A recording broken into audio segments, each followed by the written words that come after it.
thedailycalshow.com. So I had healthcare, or prescription, and I was able to use it, and I wasn't singled out. And so these are some of the benefits that I really talk to individuals about, when I'm encouraging them to go ahead and enroll into a program. Nobody wants to be singled out, right? So I can just think of one place I went to, and they basically said out loud, you have the Obama health care, is the word they use. You have the Obama health care. And so I let them do that. I was a navigator, and basically, you cannot do that. That's discrimination. You need to not do that in front of everybody. Just yelling that out. Even though I didn't mind, it's still, they need to know that that's the thing. The law, and that's something that they should do. So just to share with you, if you have any doubts about how the health care plan works, that's just a little bit of my personal story. One thing that I want to also reiterate is for individuals with Medicare, Medicaid, Medicare, any type of VA benefit, those, you're fine. You don't get a penalty, you're exempt, you're not eligible really because you already have the minimum coverage. So you do not need to do anything, you're already covered. But we do have quite a few people out there who don't have anything. And so those are the individuals that we're looking for. I have a few people that have come to me just this year, and last year it was just a phenomenal number, but this year, as I'm dealing with individuals, they're saying, I think more of the price. I'm not sure if I'm going to get it. And a lot of people are balancing between eating, shelter, medicine, and getting the health care. And so the best thing to me, the best moment to me is when I sit down with someone, complete an application, and that person realizes that they can get health care at an affordable rate. They've never had health care in their life. Or they've had it, and it's been 20 years, they haven't been able to afford it, and they're able now to go to the doctor to take care of their health care needs. Everybody has basic health care needs. So the biggest thing also that we're really reiterating is that the emergency room is not health care. It's not building continuity of care. That's only patching. That's, a patch job. And we all know if you go to the emergency room, they'll give you pills to make you be quiet and go home, and then you're supposed to follow up with your physician. So what I'm doing for individuals, when I do presentations like this at schools or those who I think may qualify, I'm telling them, please do not go to the ER. And so directing them to the path. And so that's one of the things that also, from a higher level, from President Obama, Michelle Obama, all of them, we're behind them. We've done press conferences with them. We've been on phone calls with them. They're really reiterating the continuity of care and the purpose of the affordable health care. It's really to be able to help us who need health care to be able to get quality and affordable health care now. And it's been a long time for some of the individuals that I have come in contact with to be able to do that. So, what you can do to help us out with that, and I hate to pick on the ministers and preachers and pastors, but I have to because on Sundays, Wednesdays, or whatever days that you meet, you have our undivided attention in church. And so we need you really to do for the pulpit, just push the Affordable Care Act. We have 8 days, a little less than 8 days now, to be able to rally around and help families who need that health care. So put that information out there, and guess what? All you have to do is say, call Terry, and they're going to call me. I have my number back here. I have a person that works with me in the office on my team. We will make sure that the appropriate information gets where it needs to be with that person and that they're signed up. And if they can't sign up, I'll tell you in a minute about what they can do. Okay? So, also, as leaders like this, leaders in the community, commissioners, senators, representatives, we need your help. I know you're also helping. You've also supported. Thank you so much for that. Continue your support. Again, send those individuals to us so we can make sure that they get covered. And of course, we're not sure in a few years what's going to happen. But this is my take on it. I'm not worried about what later is going to happen. I'm worried about what's right in front of me right now that I can take advantage of. And then once I get that, then I can build a plan for later. So, again, send those individuals to us.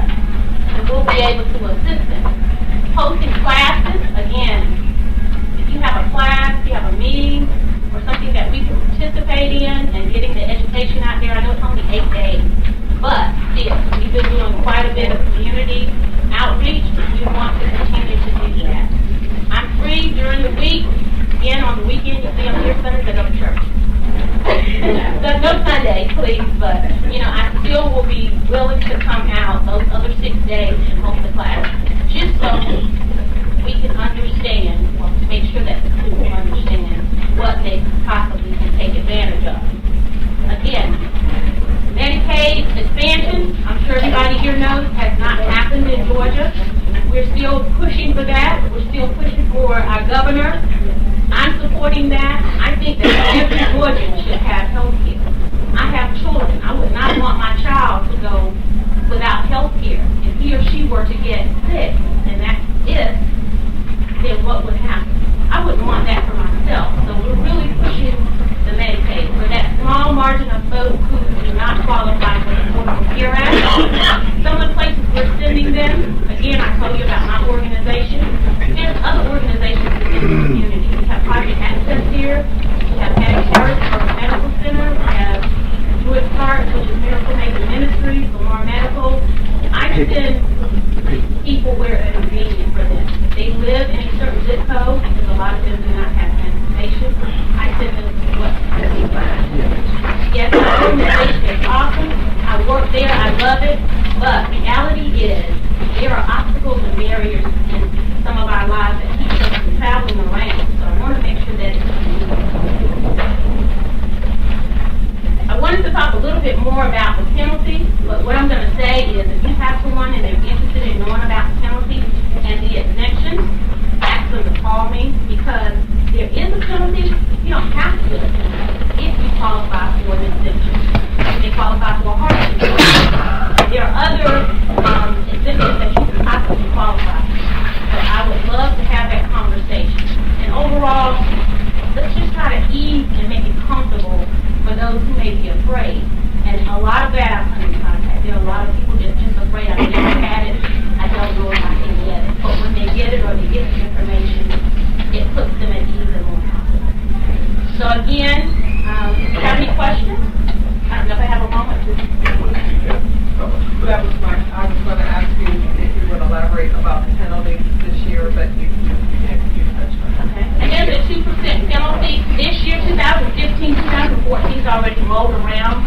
There are, if you go online to healthcare.gov, there are forms on there for you to complete for the marketplace once you fill out your income tax forms, and you take those with you to your income tax preparer. And then all of the information that you put on there will give them an opportunity to plug that into your income tax form. And so, which brings me to the other thing that I did not say and I wanted to say. The subsidies that people receive in order to get $0, $25, $50, $60 in a premium, that is linked to their income tax refund. So, a lot of people don't like that it's linked there, but they do choose the health care overall. I'd rather have health care during the year than to get a $2,000 refund. I mean, I don't know about something. My health care is going to probably cost more than $2,000, and that's just a number I'm pulling out of the air. But that is what it's linked to, and that's why those forms are there, and you go complete that. This year, the 2% is going to be either $325 or either 2% of your income, whichever is higher, if you qualify or are found eligible and do not complete an application and accept health care or do not have some other type of health care. I do want to say that. And if somebody were to miss the open enrollment period, they may qualify later on for a special enrollment period, or what you may get a marketplace policy. So again, it's a lot of information. I just want to share just a little bit with you this morning. Please see me if you have any questions. Yes, sir. Do you know how many Augustans were affected by the hack of the HMO? The hack. There was about 18 million people. I do not have those statistics.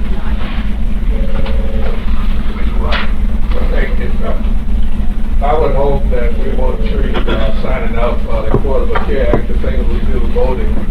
We have multiple days of early voting, but we wait until the last minute to try and get down, and something happens, we don't get there. So I would hope that we would go it on Monday, try and get those people down. Don't wait till the last day because you might not make it. And Terry, I don't know whether this will be your line or not, but if you want to briefly tell them or mention the fact that Medical Associates Plus has a new CEO now? Yes, I can do that. Currently, our new CEO just started. His name is J.R. Richards, and we've had an interim CEO for about 6 months now, so he recently came on board, and we're proud now that we are basically, from an administrative point, we are fully staffed, and we're doing some more things in the community as well. I do want to share with you that we now, and maybe some of you may know this, but we now have a Title X funding, the grant that actually assists for family planning, which is the grant that the health department used to have. And so they lost that. Unfortunately, they lost it, but we're still serving in the community. It's not just medical associates. It's over the state of Georgia and the health centers. The federal qualified health centers are running that grant. So if you need some assistance or you know someone that does, they can do that. We just have our women's health center that also treats OB and it treats women's health. We have an in-house pharmacy now. If you want a tour of the facility, feel free to call me and I'll be glad to give you a tour and let you see what's behind the doors. Yes, sir. What number can you call? I'm going to give you a card. But the number, if you don't get a card, is 790-4440. My direct extension is 124. When you get my card, you'll get both of my numbers. Please don't get impatient and I'll call you right back. That number, please say that number again. 790-4440. Extension 124. Supposed to be out of town when I got back in. You may remember that several months ago, I passed out some forms here, and I never got anything back on. So let me tell you, let me ask a few questions. I'm going to be real brief if I can. How many of y'all are unhappy with the amount of flights that we have in Augusta, Richmond County? Anybody unhappy? Oh, everybody's satisfied? No. Like they, at my abandoned houses, I know Mr. Bernard is, he doesn't like it. I don't like it. How about the public transit system? Is everybody happy with that? No. Okay. How about walkability? How about if you want to walk a couple of blocks from your house to your friend's house, is there a sidewalk or you have to walk in the street? Rather than walking the street and get run over, you drive the car. Unsafe. No, I'm not happy. Okay. How many times have you been out there and you saw a sidewalk that went a few feet and it just stopped? And then you had to go another 100 yards for it to pick up. Have you ever thought about a person that's in a wheelchair, a mother or father with a baby, or babies in a stroller? Now, age friendly, we got that designation January of last year. And I'll tell you briefly what it's about. We became the 23rd city in the nation to get that designation, to get that recognition from the AARP and the World Health Organization. We can say for one, we are ahead of Atlanta because Macon-Ville County was the first in the nation to get the recognition from AARP. We were the second in the state of Georgia along with Atlanta. That is a very prestigious thing. But the other thing about it is, like was mentioned about the marketing department, we have to show improvement. If not, come January next year, we will lose our certification. Now, Non-Michael right here is an ARP, he's also the director of the land bank. He and I and others throughout the nation, we work on this on a regular basis. But I can't come in here and tell you in a matter of a couple of minutes. So if the neighborhood alliance, if you're interested in bringing your neighborhood up to the 21st century, if you're concerned about the transit, not only poor people ride the buses. In progressive cities, we have what we call green riders, people that are making in the six figures that ride the buses. We can't do it here. If you all want to, I will get Nom, I'll get Karen Cooper out of Atlanta. If you all want to set up a meeting so I can take you out here. And I think we all want the same thing. I believe in action. I don't want to month after month just talk about something, and 6 months down the road we've heard what we were previously.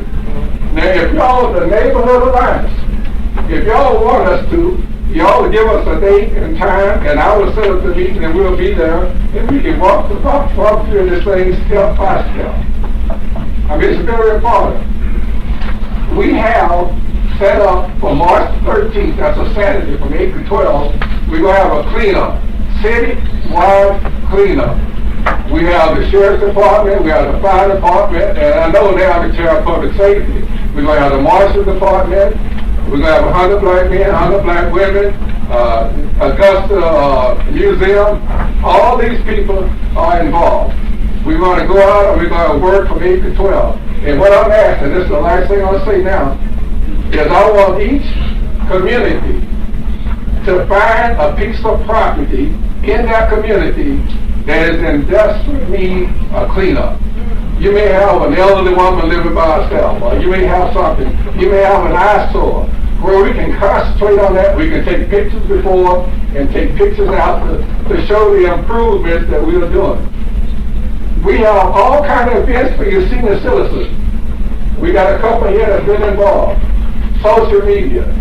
We have all kinds of stuff. But we got to get out there and get involved. And I need a forum where I can tell you about it, where Norm can tell you about it, where Karen Cooper. So if y'all are interested, don't be left behind because all the other groups are signing up. Thank you very much. The 13th of March, and if the weather is bad or something, we got a rain date of the 27th. That's it, right. 13th. It's the 14th. Okay, okay. The 14th is on a Saturday. Thank you very much. And the rain date will be 2 weeks later, so I guess the 14th will be the 28th. Thank you. Before we go to our next speaker, I would like to show our appreciation for our two speakers, Ms. Chantel and Ms. Perry.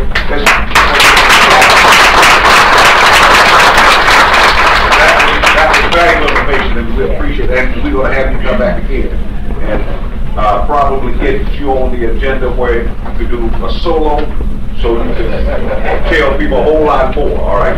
I'm just trying to travel a lot in a short period of time. Commissioner Penn Hassan. Commissioner Larry Williams.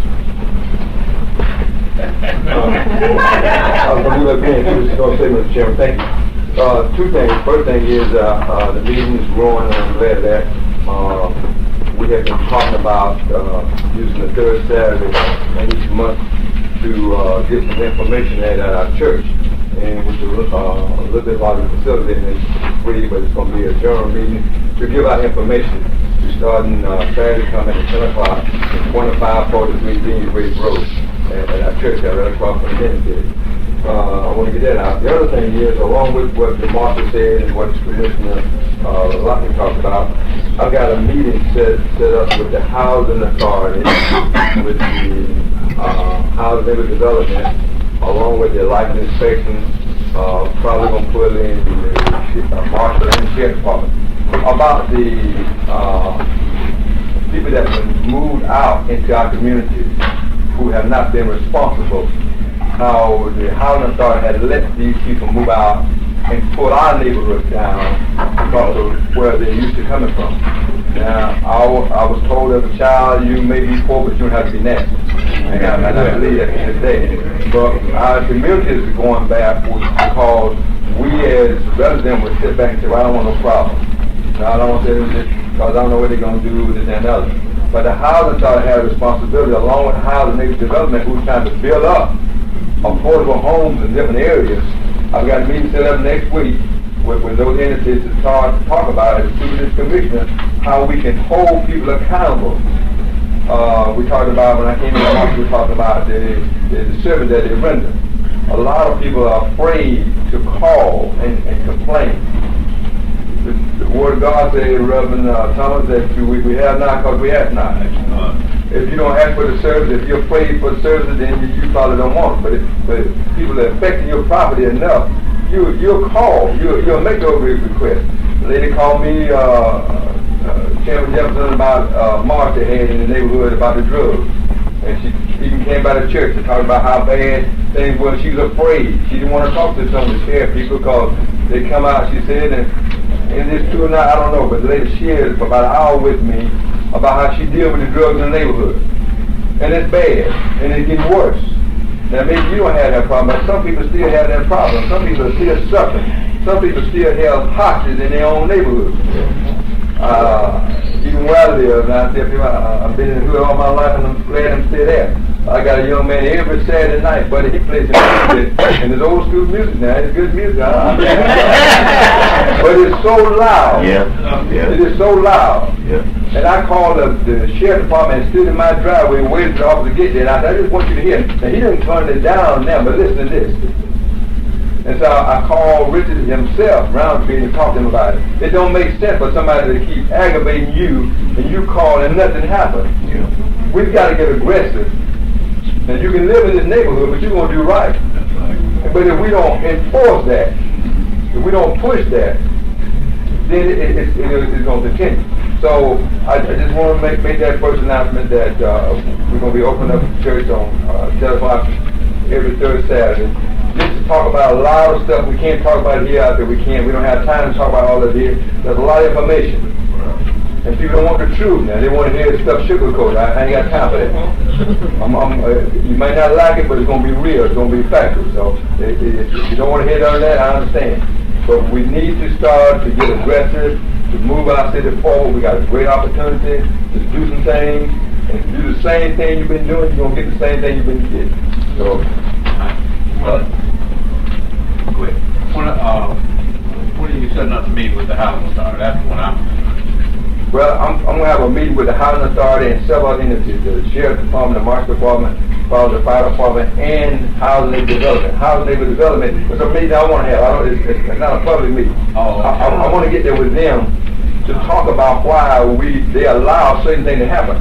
See, the housing authority, first of all, don't live next door to you. Right. The housing authority sends people next door to you, but they got an obligation to make sure those people do what they're supposed to do. And they don't do that. I called the housing authority representatives to talk to us. Take over with me. I ain't a lot of calls. It was preaching. I called to complain about moving in the neighborhood. And he came out there defending, saying, well, you got people that buying houses in the neighborhood that don't keep the houses. Well, I don't want to hear about that. I want to hear about the guy that come in there that parked his car across the front of his lawn, grilling under his garage and all that kind of stuff that we don't do in our neighborhood. I understand. And he came out there with negative attitude. Well, we're going to try this. Let me say this. Housing neighborhood development talked about mixed income properties. Let's say this real quick. They talk about mixed income property. That's the craziest thing I've ever heard in my life. How you going to buy a piece of property and this man going to rent a piece of property? You're paying for yours with a mortgage. This man renting. He's sitting on top of your car there with a boombox playing some kind of blues song. So that won't work. Maybe in some other parts of the country, but around here, you can't do that. Now, any man who's going to rent a property, he really don't care much about that property. Because if he was a smart man, he knows if he's buying, he can get some out of it. But a renter don't get nothing but a place to stay. That's right. So that's food enough. That's telling us that, it's going to be all right. It won't be all right, man. Not with me. Oh, I'm sorry, I didn't mean to interrupt, but I just wanted to touch on what you said. What you're saying is true. A lot of people are afraid to call us because they think that we're going to say, well, Mrs. Johnson was the one that reported and caused any kind of animosity between neighbors that report other people in the neighborhood, and that's not true. When Sergeant Rouse takes phone calls, if you say you want to remain anonymous, and the majority of the time anyway, we don't even say who reported it. We'll just say, hey, you better go and check this out. But a lot of people are afraid to report. Yes, ma'am. But as a commissioner, I'm going to try to make sure that my colleagues understand that we need to force the people that work for this government to do what is right, because some people ain't going to do it. But we can pull together a team to make sure that the life station, the marshal department, along with the sheriff department, all these agencies work together So our neighbors, they got to really do no calling because that stuff we drive by every day. And we don't report it. Thank you. Just one question, our whole problem lies with the housing authority. They'll give these people vouchers, but they will not come back and check nothing. That's right. I met with them twice, and I asked them, I said, if you're going to pay this man rent, then you need to make sure this man do what he's supposed to do. Well, that's not our problem. But whose problem it is? You paying the rent. Yeah. That's where your problem lies. If you can change the rules and regulations with them, then that's where that will eliminate a lot of this stuff. If you're not doing what you're supposed to do, they should stop paying the rent for it. Last question, Mr. Commissioner Lockett, after you answer that question. Well, and I agree, but it's like anything, it's all what you used to. They used to have somebody cut the grass. Yeah. Used to have somebody. There are people in the project. I lived in the project when I was a kid. My mother and I lived in the project. I 125 East Taylor Street. I never forget. We had to stay there. But some people have been there so long, they're used to doing what they've been doing. And if you do the same thing, you'll expect the same. When you move, you don't say, well, I'm going to start paying them that. You didn't do it for 20 years when you're in the project. You go on your own. You ain't going to pay them that. But what I'm saying is that if the housing authority come by and check these properties and they're paying that rent for them, they're giving them that voucher. If they would tell them that either you do this or you're on the voucher, they would stop doing this stuff. Commissioner Lockett. Say it again.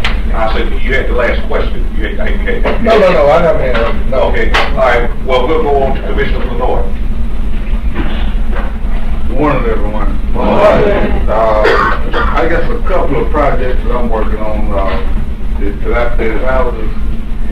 Currently in our budget, we only have $35,000 allocated for dilapidated houses.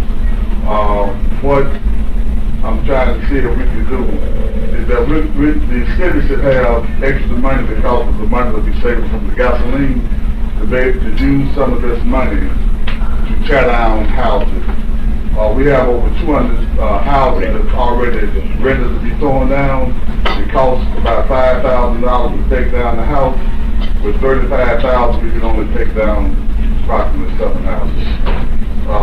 Another thing that I'm working on, and hopefully I'll have something next week from the law department, is increasing the hotel tax.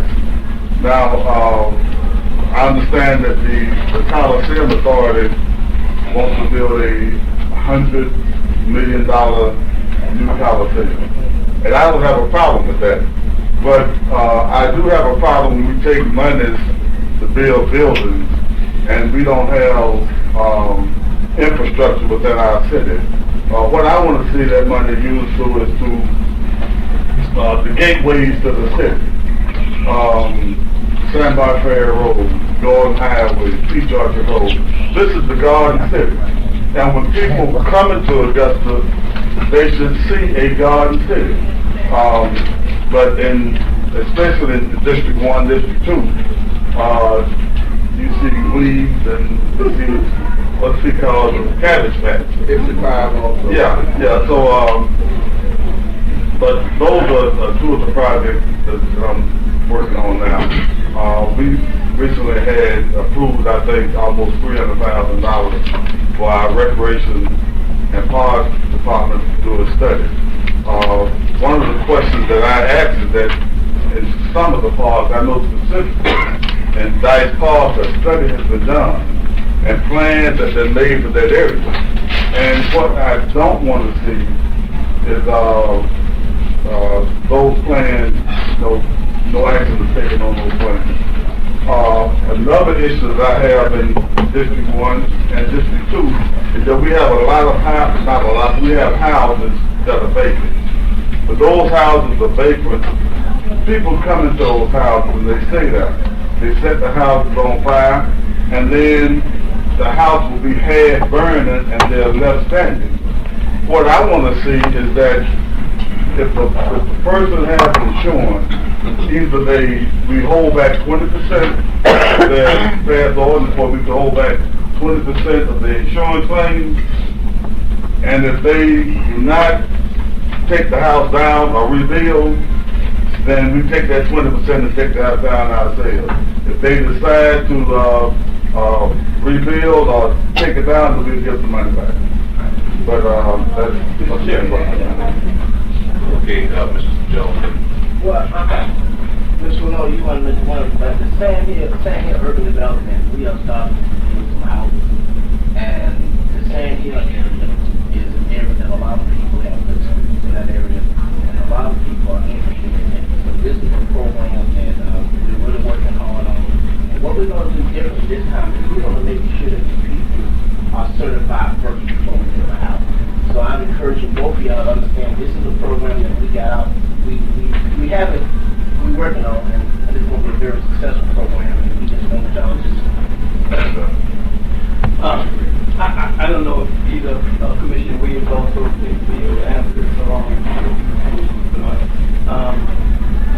The money that was allocated to High Park, I think only 2.8 billion, is demolition of houses included in that money, because we got people in the community saying that they got all kinds of people, checking out their houses and doing all kinds of stuff, and drugs and all kinds of stuff, and they're very scared. So I'm just trying to find out, is any of that money allocated to tear down some of those houses in High Park? Yeah, so the money, $2.8 million is strictly for relocation.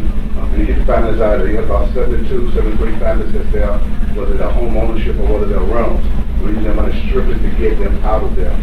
We get wasted previously about $4.5 million to, not wasted, but it been utilized in a variety of ways, and it was not used to focus on getting residents out. This is used strictly for getting residents out of there. Is any money going to be allocated for the demolition? Well, not from that money, not from that. That $2.8 million for profit. We may need a couple $100,000 at the end of it, but we anticipate that $2.8 million to get about 95% of the families that's in another year. our priority right now is to make sure that every resident in Hyde Park is out of Hyde Park.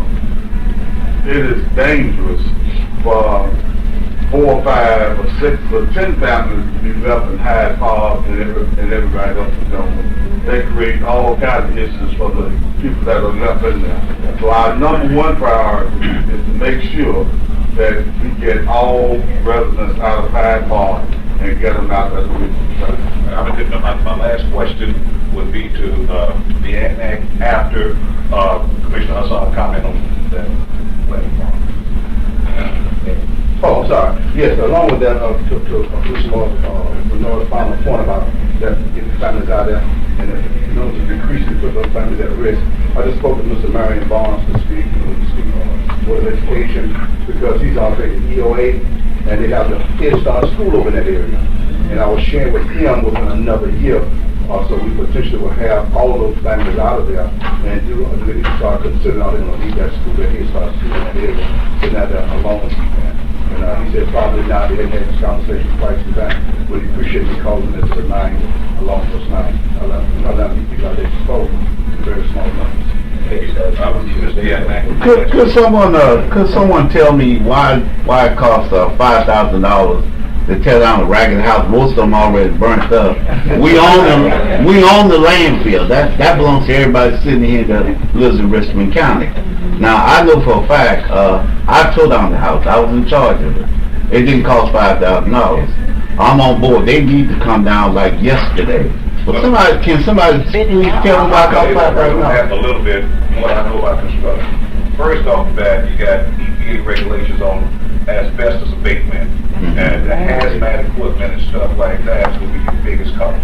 By the time they hazmat down, you've spent the majority of that buying the equipment, getting equipment tested periodically, and plus those are high dollar per hour jobs, and so that is a big expense, Commissioner Williams. Let me say very quick on what Mr. said.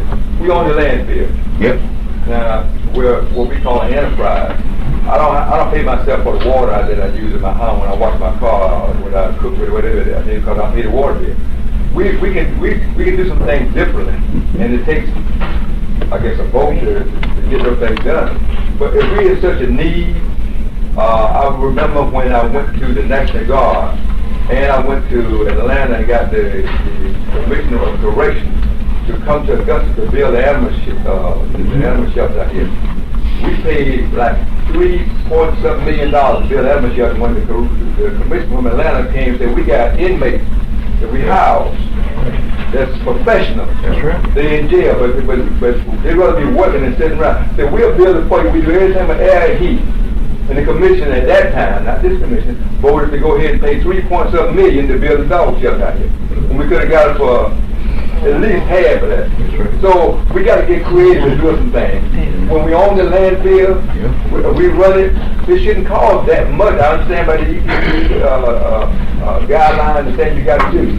But if we get progressive and stop doing the same old thing we've been doing, and start listening to folks who making money telling us how to spend money. And that's what happens because the people who make the money tell us how to spend. And they're making the money. That's good, not good. I'll be real quick. What we need to do is we need to reestablish the public works division. We have qualified people that have done this before. And if they are working for us, if they are our employees, we can determine how many houses we want them to take down and so forth. And like I said, that's what we talked about this before. But this is what we really need to do is to put the public works department back in place. And we have qualified people and so forth already to do work. Okay, now I'm going to go to Senator Jones. Thank you. Good morning, everybody. Good morning, Harold. A couple of updates. Number one, obviously, is going to be the transportation issue that's going to be huge. We got the resolution from the commission stating that they were not in favor of the transportation plan that was presented by the House just last week. Basically, that plan was to eliminate the use of sales tax money. When we do as a block, we wouldn't be able to use that money anymore. It had to go to basically gasoline. But that's been overtaken by events because if you read the AJC this morning, the House has decided to allow they're going to scrap that plan and they're going to allow the county commissions to have excise tax. They're going to allow the county and the city to have a 3-cent excise tax if they so choose. Since we're consolidated, I'm assuming that means we can have 6 cents for excise tax for gasoline. And then for a referendum, we can add another 3 cents. So we'd have a 9 cents excise tax. So that's going to be the new plan that's going to be presented on Monday. Leave the sales tax alone. The Senate is going to get involved next week. Also, we've been deferring to the House because it's a major program. All bills dealing with money start in the House. We've been deferring to the House to let them come up with a plan first. But the Senate leadership is getting kind of antsy because the House isn't coming up with anything that's working. So we're going to come up with a plan also, at least those in leadership. So everything that you read last week, that's all scratched as of last night and coming up with something else. Medicinal marijuana, that has hit another snag. Medicinal marijuana, I had the opportunity to meet a guy named Preston, a young boy named Preston Weaver on last Friday. He's the young boy who's doing the trials here in Augusta, the first trials for Augusta. And he's been doing it for a month. He was suffering 60 to 80 seizures a day. Now he's only suffering 6 to 8 a day because he's been on these trials. His mom got no reaction from him all his whole life when she would touch him. And so when she touches him now, he was able to react to it. He knows that she's touching him. He'll smile and things of that nature. He also can speak. Not fluently, of course, but he has to say words. He could never do that before. So I went to the Senate when I met him and talked about that as well. But it's hitting a snag because other diseases also want to be part of this. And the governor doesn't want to sign them to open it up for any other diseases other than just children with seizures. So now we're at another one. So things like cancer, glaucoma, sickle cell, they were added to the marijuana bill. The governor said he doesn't want to expand it that far. He only wants to keep it with children. So we're at an impasse here. It would pass if he would veto it, and that would be where we are. So we're still working on that. The GBI, heard things about the GBI. I met the corner on Friday.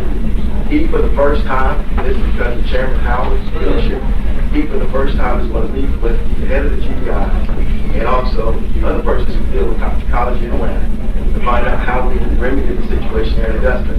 We have a lab, but they can't do toxicology. So for the first time, they're actually going to meet face to face and try to resolve that issue if possible. It's going to be a funding issue, maybe, but there also have some restrictions on when they can send their materials, and that may require the field attorneys to get that resolved. But that's first time that we need. Education, we're meeting with the governor, we being the Democratic caucus, speaking with the governor on Monday. We're going to have to meet with the school board. Let me say this, the education training is completely changing, and we're going to have to get involved in this conversation. We can't just be no, and I'm for public education, but I'm telling you, it's all changing. We're meeting with the governor, so he can try to convince us basically to get public education some more. But he doesn't need our support to do it. We have got to figure out how we're going to fit into this conversation. We're just going to be left behind. I met with 2 private schools on last week. They have 1,300 kids here in Augusta. They go to private school. And what they're trying to do is up the amount of tax exemptions that corporations can get to pay for these scholarships.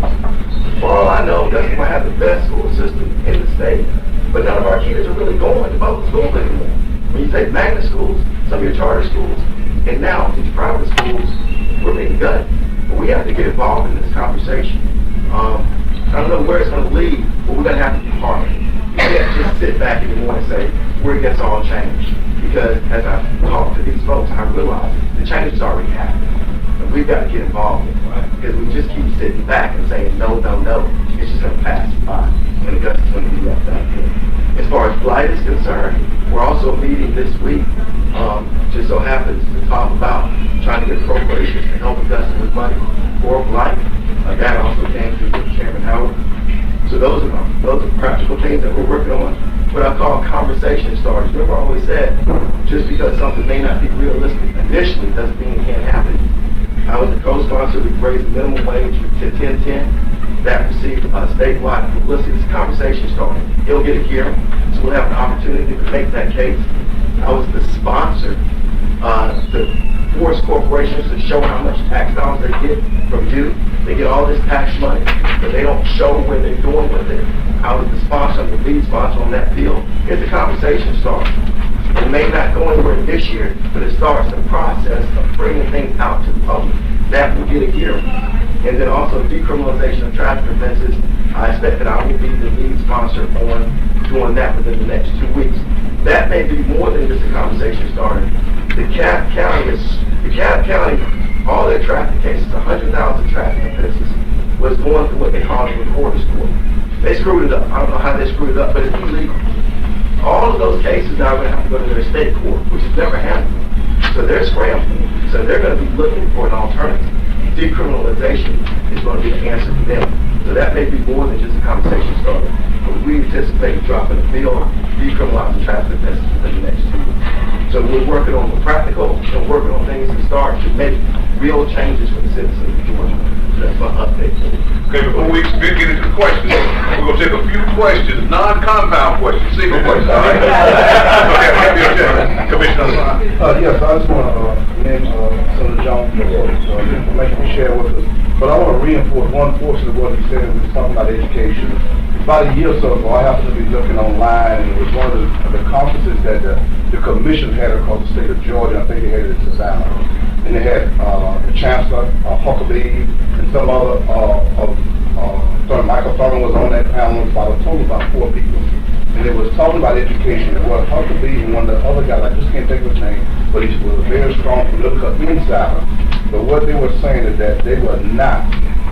He said, let me be very clear. He said, now, I'm not probably supposed to say this, because it doesn't give a he's not going to say it anyway. He said, for education state, he said, we're not going to fund it. And he said, not because we don't have the money, we've been doing business this way for 250 years. Education, if you don't buy into the IE Square program, or you don't do something different, they will not be funding your school system. And you might as well do something different. And that's been over a year ago. So like you said, the conversation already started. What did I do with that information? I told the controller for Richmond County. I showed him about what that link was and some of the other school board members. And what he done with over a year ago, I don't know, but I showed that link to them. It was an hour conversation that they had. Mr. Jones. I was special education. Good idea. Do you think it would be a good idea to say, for example, get some of the school board members together and say, look, this is the plan, this is what's happening. We need to come up with a solution to see how can we make these save the public education because we have too many people, too many parents saying they don't believe they get a quality education in the public school system, which I disagree with, but that's a perception. We have to come up with a plan with the school board and the superintendent, what alternatives, so we can increase the livelihood of public education, especially with some kind of perception, most of anything, that people want to come back into our public education. We agree with that one, but the reason why I'm bringing this to you is because we met with them before we went up to that. Okay, right? And of course I wasn't up there, and so when you get to a certain place, then you start to realize how fast everything is really moving. And so even when I met people before we left, we had somewhat of a conversation, but I now realize that conversation needs to be expedited because the train is gone, it's moving, and we've got to be part of it. If we're not part of it, it's going to be left out, as Son said. It no isn't going to be sufficient anymore. Kelsey, I appreciate you every time you give that update. First, I heard that kind of update from somebody just up there. But could you elaborate on the transportation? We already are paying a regional transportation. We passed that deal. We're paying the extra money for that. Now, this transportation, is this for public transportation in the city or what type of? Are you coming up to a 9% excise tax? That's pretty healthy. Little hit there on taxes. Could you explain what this specifically is for? Well, now, this is just in a article. The devil's also all the things it says. One, it says that $100 million will be infused into transit. And that's to bring in the Metro Atlanta area to help them be more powerful. And of course, the government has to put that together. It doesn't mean that Augusta's left out and just telling the politics of it. The reason why you got $100 million going to transit is trying to bring in the CAB and Metro Atlanta and get them on board with this plan. It will, the excise tax now will be, it's not mandatory on the county commissions to do that. This just came through this morning. So it's not going to be mandatory on the county commissions to do it. It will be up to them to do it. They're not going to lose the ability to pay tax on sales tax. Okay, now that was the key thing. We were going to eliminate the ability for counties to tax on sales tax. So we said, sales tax, when you buy something, you buy sales tax at the end. That hits all of us. And excise tax hits the manufacturer, and then he adds to the cost. And then that also gets you. So we expect him to add to the cost. So what we were going to do is say, no longer can SPLOS or ELOS be used as far as gasoline tax is concerned. Gasoline tax won't go to that. That just got scrapped. It's always a fluid situation. Now they're saying they're going to allow the counties to up their ability to do excise tax. But it's not going to be mandatory necessarily. They just want to have more ability to do that if that's what they choose. The TIA stuff that we passed, that's more like a wish list that we done. Okay? So the question is going to become, now they're putting it back on the counties again. And that's the key thing. The state doesn't want to really have the responsibility to do this. I can tell you what the delegation's position is. We talked to the legal counsel. Talked to legal counsel different sets. And one, the political will is not really there to give TIA places an exemption if they went to a state sales tax. Secondly, legally, and I think they're probably right, you cannot really exempt certain areas out of taxes. Now, myself and Jesse Stone talked about some other ways that can be done legally. But the delegation, Republican and Democrats, are going to fight against anything that mandates Augusta or the TIA region, that affects all of us, have to raise our taxes, have to mandate. Now, they give you the option of that, they go to the commission.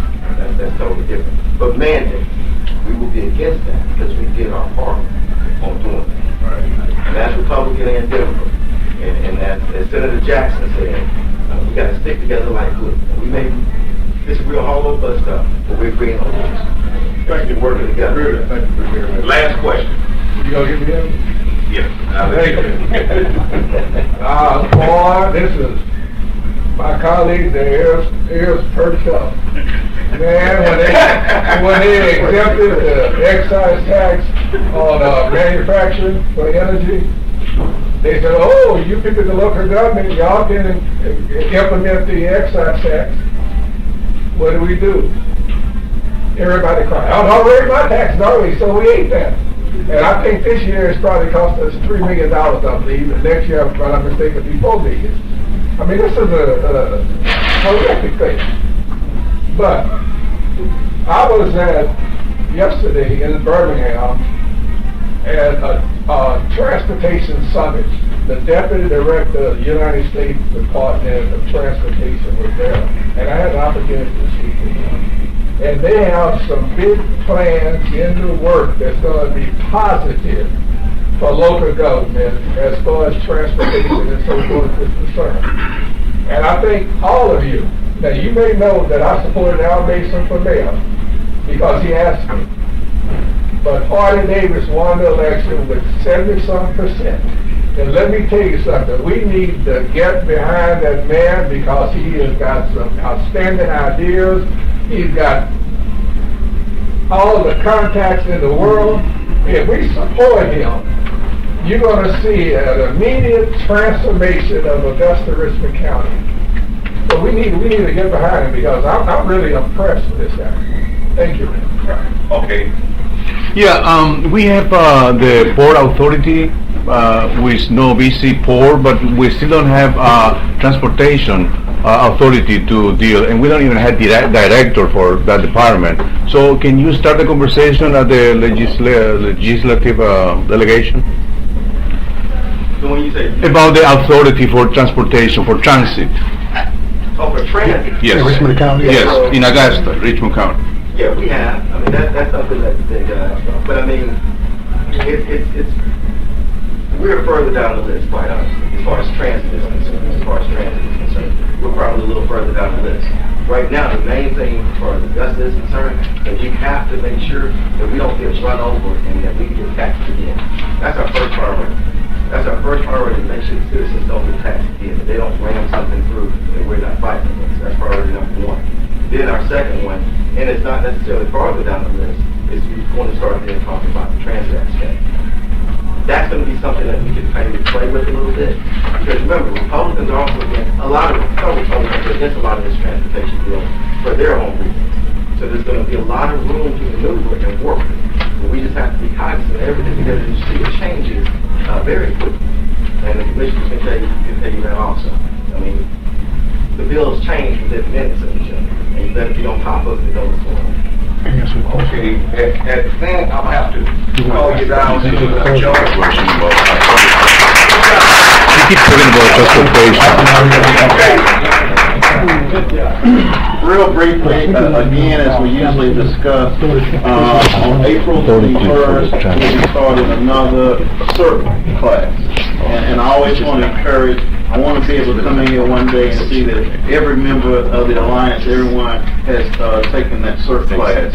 And so we have the next class that starts on April 21st. The number you can dial is 821-1155.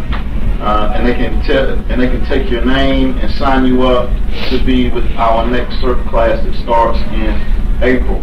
To this, in the past year and a half, we've trained 191 citizens to become CERT certified. And there are several people in this room that has been a part of CERT. But in case of an emergency, we want our citizens to be able to know how to respond, what to do, who to call.